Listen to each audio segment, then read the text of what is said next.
തിരുഹൃദയമേ, തീരാത്ത സ്നേഹമേ, ആകാശം പോലല്ലോ. പ്രിയപ്പെട്ടവരെ, ഈശോയുടെ തിരുഹൃദയത്തോട് സവിശേഷമായ ഭക്തി പുലർത്തുന്ന ജൂൺ മാസത്തിലൂടെ നാം കടന്നു പോവുകയാണല്ലോ. തിരുഹൃദയ കൊന്തയും ഈശോയുടെ തിരുഹൃദയ വണക്കമാസവും തിരുഹൃദയ തിരുനാളുമെല്ലാം ജൂൺ മാസത്തിൽ നാം ആഘോഷിക്കുന്ന ഈ തിരുഹൃദയ ഭക്തിയെ പരിപോഷിപ്പിക്കുന്ന യാഥാർത്ഥ്യങ്ങളാണ്. 17-ാം നൂറ്റാണ്ടിൽ ജീവിച്ചിരുന്ന മാർഗരറ്റ് മേരി അലക്കോക്കിന്, നമ്മളെ സംബന്ധിച്ച് മാർഗരീഥ മറിയത്തിന് ഈശോ പ്രത്യക്ഷപ്പെട്ട് നൽകിയ തിരുഹൃദയത്തിൻ്റെ ചില വെളിപാടുകളാണ് ഈശോയുടെ തിരുഹൃദയ ഭക്തി ഇന്ന് ഇത്രയധികം പ്രബലപ്പെടാനായിട്ടുള്ള കാരണം. ഈശോ തൻ്റെ ഹൃദയം മാർഗരീഥ മറിയത്തിന് കാണിച്ചു കൊടുത്തു എന്നാണ് പറയുക. മനുഷ്യരെ ഇത്രയധികം സ്നേഹിക്കുന്ന എൻ്റെ ഹൃദയം കാണുക എന്ന് മാർഗരീഥ മറിയത്തോട് ഈശോ വെളിപ്പെടുത്തി കൊടുക്കുന്നു. ഈശോയുടെ ദുഃഖം, താൻ ഇത്രയധികം മനുഷ്യരെ സ്നേഹിച്ചിട്ടും മനുഷ്യരുടെ ഹൃദയം തന്നിൽ നിന്ന് വളരെ അകലെയാണ്, അല്ലെങ്കിൽ മനുഷ്യ ഹൃദയങ്ങളിൽ ദൈവസ്നേഹം ഇല്ല എന്നുള്ളതാണ്. പ്രഭാഷകന്റെ പുസ്തകം 26-ാം അധ്യായം 14-15 വാക്യങ്ങളിൽ നമ്മൾ ഇപ്രകാരം വായിക്കുന്നു: സുശിക്ഷിതമായ ഹൃദയത്തെ പോലെ അമൂല്യമായി മറ്റൊന്നുമില്ല. നിർമ്മല ഹൃദയത്തിൻ്റെ മൂല്യം നിർണയാതീതമാണ്.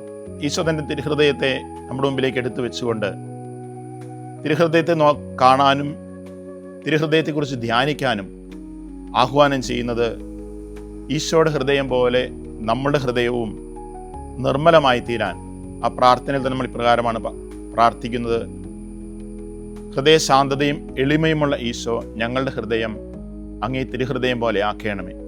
ഈശോയുടെ തിരുഹൃദയത്തിലേക്ക് നമ്മളുടെ ഹൃദയങ്ങൾ വളരുക എന്നുള്ളതാണ് തിരുഹൃദയ ഭക്തിയുടെ അടിസ്ഥാനം. വാസ്തവത്തിൽ നമ്മളുടെ ഹൃദയത്തിൻ്റെ അവസ്ഥ എന്താണ്? ഉൽപ്പത്തി പുസ്തകം 6-ാം അധ്യായം 5-ാം വാക്യത്തിൽ നമ്മൾ ഇപ്രകാരം വായിക്കുന്നു: മനുഷ്യന്റെ ഹൃദയത്തിലെ ചിന്തയും അവൻ്റെ ഭാവനയും എപ്പോഴും ദുഷിച്ചതാണ് എന്ന് ദൈവം കണ്ടു. ഈ ഭൂമുഖത്ത് മനുഷ്യനെ സൃഷ്ടിച്ചതിൽ കർത്താവ് പരിതപിച്ചു. അത് അവിടുത്തെ ഹൃദയത്തെ, ദൈവത്തിൻ്റെ ഹൃദയത്തെ ദുഃഖിപ്പിച്ചു എന്ന്. വാസ്തവത്തിൽ ദൈവം വസിക്കാൻ ആഗ്രഹിച്ച് സൃഷ്ടിച്ചതാണ് മനുഷ്യൻ്റെ ഹൃദയം. 3 രീതിയിൽ നമുക്ക് ഹൃദയത്തെ നോക്കിക്കാണാനായിട്ട് സാധിക്കും. ഒന്നാമത്തേത്, ആരോഗ്യശാസ്ത്രപരമായിട്ട് നോക്കുമ്പോൾ മനുഷ്യൻ്റെ ഹൃദയം നമുക്കറിയാം, എല്ലാ ശാരീരിക പ്രവർത്തനങ്ങളുടെയും അടിസ്ഥാനം ഹൃദയസ്പന്ദനമാണ്. ഹൃദയസ്പന്ദനം നിലയ്ക്കുമ്പോൾ മനുഷ്യൻ്റെ ജീവിതവും അവസാനിക്കുന്നു. മനഃശാസ്ത്രപരമായി ഹൃദയം വികാരങ്ങളുടെ ഉറവിടമാണ്. മനുഷ്യഹൃദയത്തെ സ്നേഹത്തിൻ്റെയും അതുപോലെ തന്നെ വിദ്വേഷത്തിൻ്റെയും പ്രതീകമായിട്ട് ഹൃദയത്തെ ചിത്രീകരിക്കാറുണ്ട്. ഒരു വ്യക്തിക്ക് മറ്റൊരു വ്യക്തിയോടുള്ള സ്നേഹത്തെ പ്രകടിപ്പിക്കാനായിട്ട് ഹൃദയത്തിൻ്റെ അടയാളം വളരെ പ്രധാനപ്പെട്ട നാം ചിത്രീകരിക്കാറുണ്ട്. ഒരു മനുഷ്യൻ്റെ മനസ്സിൽ നിറയുന്ന സംഘർഷങ്ങൾ, ടെൻഷൻ, അത് ഏറ്റവും അധികം ഞെരുക്കുന്നത് അവൻ്റെ ഹൃദയത്തെയാണ്. അതുകൊണ്ട് മനഃശാസ്ത്രപരമായിട്ട് വികാര വിചാരങ്ങളുടെ ഉറവിടമായിട്ട് മനുഷ്യഹൃദയത്തെ വ്യാഖ്യാനിക്കാറുണ്ട്. ആധ്യാത്മിക ഭാഷയിൽ മനുഷ്യൻ്റെ ഹൃദയം ദൈവം വസിക്കാൻ ആഗ്രഹിക്കുന്ന ഇടമാണ്. വിശുദ്ധ മർക്കോസിന്റെ സുവിശേഷം 7-ാം അധ്യായം 21-ാം വാക്യത്തിൽ ഈശോ ഇപ്രകാരം പറയുന്നു: മനുഷ്യന്റെ ഹൃദയത്തിൽ നിന്നാണ് എല്ലാ തിന്മകളും പുറപ്പെടുന്നത്. അപ്പം ദൈവം വസിക്കാൻ ആഗ്രഹിക്കുന്ന ഇടമായ ഹൃദയം എല്ലാ തിന്മകളും പുറപ്പെടുന്ന ഇടമായിട്ട് മാറ്റി എന്നുള്ളതാണ് മനുഷ്യഹൃദയത്തിൻ്റെ സങ്കീർണത. ഈശോയുടെ തിരുഹൃദയ ഭക്തിയുടെ പ്രസക്തി ഇതാണ്. സങ്കീർണത നിറഞ്ഞ, ദുഷ്ടത നിറഞ്ഞ മനുഷ്യഹൃദയങ്ങൾ ഈശോയുടെ തിരുഹൃദയത്തിലേക്ക് നോക്കി പ്രാർത്ഥിച്ച് ധ്യാനിച്ച് ഈശോയുടെ തിരുഹൃദയത്തിൻ്റെ സവിശേഷതകളെല്ലാം സ്വന്തമാക്കാനായിട്ട് നമ്മെ പ്രചോദിപ്പിക്കുന്ന ഭക്തിയാണ് പ്രിയപ്പെട്ടവരെ ഈശോയുടെ തിരുഹൃദയത്തോടുള്ള ഭക്തി.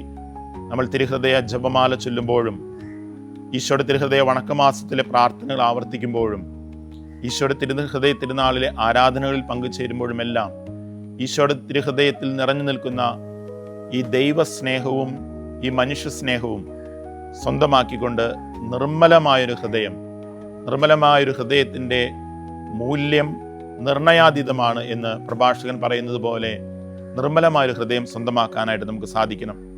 നമ്മളുടെ ഈ തിരുഹൃദയ ഭക്തിയിലൂടെ, ഈ ജൂൺ മാസത്തിലെ പ്രത്യേകം എല്ലാ ഭക്താനുഷ്ഠാനങ്ങളിലൂടെയും ഈശോയുടെ തിരുഹൃദയത്തിന് ഏറ്റവും ചേർന്ന ഹൃദയങ്ങളായി, അതുവഴി വിശുദ്ധ ലൂക്കായുടെ സുവിശേഷത്തിൽ സൂചിപ്പിക്കുന്ന പോലെ നല്ല മനുഷ്യൻ തൻ്റെ നന്മയുടെ ഭണ്ഡാരത്തിൽ നിന്ന് നന്മ പുറപ്പെടുവിച്ച് നല്ല മനുഷ്യരായിട്ട് ജീവിക്കാനായിട്ട് നമുക്ക് സാധിക്കട്ടെ. ഈശോയുടെ തിരുഹൃദയ ഭക്തി ഈ രീതിയിൽ നമ്മുടെ ഹൃദയത്തെ വിശുദ്ധീകരിക്കട്ടെ, നമ്മെ നന്മയുള്ളവരാക്കി മാറ്റട്ടെ എന്ന് പ്രാർത്ഥിക്കുന്നു.